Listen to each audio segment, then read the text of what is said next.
আমরা চাই আমাদের ভবিষ্যৎ প্রজন্মের জন্য রেখে যেতে একটি পরিচ্ছন্ন পৃথিবী।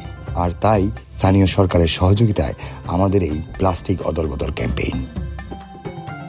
এই ক্যাম্পেইনের অংশ হিসেবে সাতক্ষীরাবাসী নিজ উদ্যোগে তাদের এলাকার প্লাস্টিক আবর্জনা সংগ্রহ করতে এগিয়ে এসেছেন, যার রূপ নেয় একটি সচেতনতামূলক পরিচ্ছন্নতা আন্দোলনে। সংগৃহীত এই প্লাস্টিকের বিনিময়ে তারা পায় নিত্য প্রয়োজনীয় সামগ্রী। এছাড়াও স্থানীয় উদ্যোক্তাদের অংশগ্রহণ এই উদ্যোগটিকে করেছে আরও প্রাণবন্ত।